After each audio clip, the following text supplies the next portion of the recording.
All right, let's just jump right in. Forget everything you think you know about borders on a map. Because the next great frontier, the ultimate territory up for grabs, it's you. It's me. It's us. Today, we are diving deep into this idea of biosovereignty. And trust me, it's a world where the power struggle isn't over land or data anymore. No, it's about the very code that makes us who we are, the stuff inside our cells. Wow. Just let that sit with you for a second. This one idea, it really does change everything. We're talking about a world where the lines that define nations, power, even what it means to be a person, they're all collapsing inward. They're moving from the map to the molecule. The border isn't out there anymore. The border is you. So, Section 1, the new frontier, is you. You have to be asking, how in the world did we get here, right? How did this huge global game of power suddenly turn inward? Well, that's exactly what we're going to unpack right now. And that brings us right to the core idea of this whole explainer, biosovereignty. So what is it? It's the right, or maybe just the illusion of a right, to govern your own biology in a world where the tools to do that governing are molecular. This really gets to the heart of the conflict of our time. It boils down to one simple and, kind of terrifying question. When our genetic code can be edited just like software, who gets the final say over our own bodies? Is it you? Or is it the companies and governments that hold the keys to that technology? Just think about it for a second. It all started so innocently, right? Fitness trackers, those little medical monitors. But while we weren't looking, all that tech has been quietly building this invisible infrastructure. Every single heartbeat, your sleep patterns, even your DNA, it's all just another data point now. Our biology, our actual physical selves, are being turned into a platform. And what happens with platforms? They get governed, they get monetized, and you guessed it, they get designed. And look, this didn't just happen overnight. This has been in the works for decades. What used to feel like pure science fiction, well, it's slowly become a very real, very logistical roadmap. Look at this. Back in the 70s, you had the $6 million man, this fantasy of rebuilding the human body. Fast forward to the 90s, you've got Ray Kurzweil talking about the singularity. Then, boom, 2010s, CRISPR hits the scene, and suddenly life's code is literally rewritable. And now, in the 2020s, we've got Neuralink and others building brain-computer interfaces. The dream of rebuilding ourselves, it's not a dream anymore. It's just a series of engineering problems waiting to be solved. Okay, Section 2, the architecture of control. This is where it gets really interesting. So how does this new kind of control even work? It's not about tanks and armies. No, it's way more subtle. It's all about the architecture, the system that's being built both inside of us and all around us. So here's the key to wrapping your head around this. Life, our biology, is basically adopting the logic of the internet. Think about it. That same layered structure that makes the internet work, it's now being applied to life itself. And why? Because it creates a system that's super efficient, totally scalable, and, this is the most important part, completely governable. Okay, check this out. This is what's called the biotechnical stack. You can basically think of it as the new operating system for the human body. It's wild. So at the very bottom layer, you've got nanotech. This is your hardware. We're talking molecular sensors, little bots floating around in your bloodstream. Then, the next layer up is bioengineering. This is your middleware, your API. Tools like CRISPR, they're the language we use to actually rewrite the code of life. Then you've got the application layer, personalized medicine. These are the user-facing apps, the custom therapies and health monitoring you'd actually see. And then, at the very top, running the whole show, AI analytics.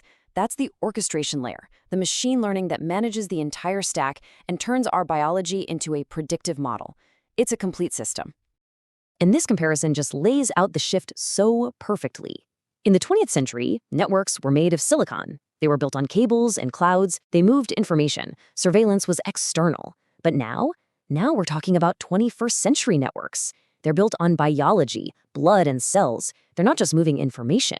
They're moving biological instructions. And surveillance? It's internal. The camera isn't on the street corner anymore. It's a sensor in your bloodstream. The network isn't just around us. The network is us. All right, Section 3, the new geopolitics of life. So we've got this incredible new architecture being built. The big question is, so what? What are the actual consequences? Well, we're already seeing it completely reshape wealth, power, and even how we think about conflict on a global scale. First things first, let's follow the money. We're talking about $1 trillion. That's the estimated market value for the genetic editing economy. And let's be clear, this is not just about medicine. This is about creating a whole new economy where DNA itself becomes an asset. The code of life is literally being turned into a commodity that can be bought, sold, and traded, just like any other stock. And you know what happens wherever there's a huge market, right? You get inequality. This chart is, well, it's pretty staggering. It shows how the wealth gap is quickly becoming a lifespan gap. While the global average lifespan is around 73 years, for those who can afford it, we could be looking at 150 years or more. Think about that. The rich won't just buy better healthcare, they'll be able to buy more time. The whole idea of equality kind of goes out the window when some people live almost twice as long as others. But it's not just about money. It's so much bigger. This question right here is the key. What happens when nations start treating biology as infrastructure? I mean, think about it. When your population's biology is seen as a strategic asset, just like your power grid or your communication networks, well, governments are going to start managing it with a whole new level of control. And this just lays out how radically the rules of the game are changing.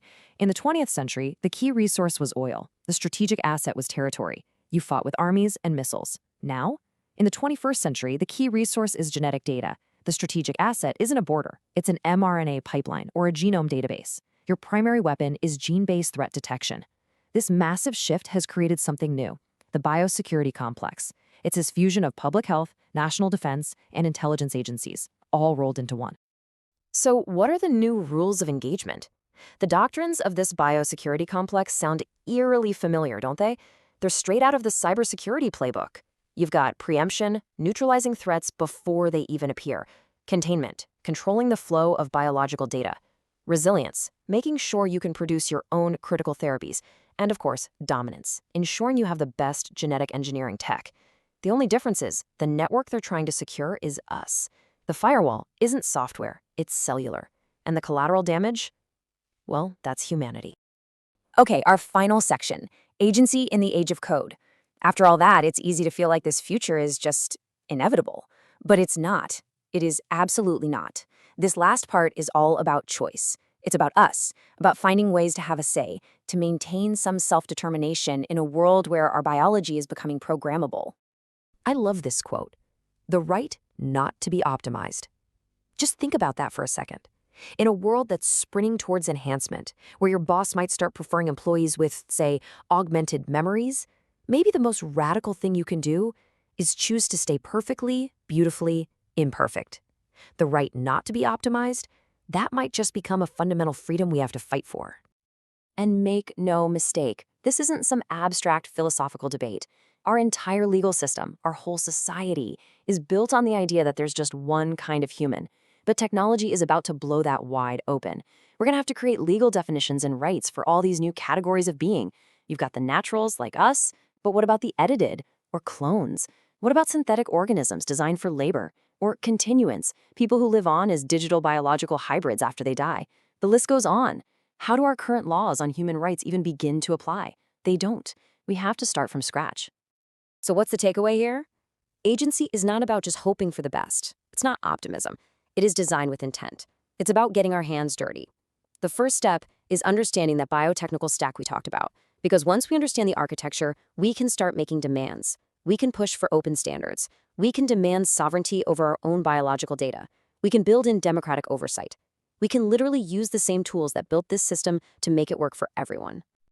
And that leaves us with this one final, absolutely critical question. This is the heart of it all. It's the core of biosovereignty, and it's a question that every single one of us is going to have to face sooner or later. What does self-ownership mean when the self can be rewritten? Seriously, think about that. The answer we come up with, well, it's probably going to define the entire future of our species.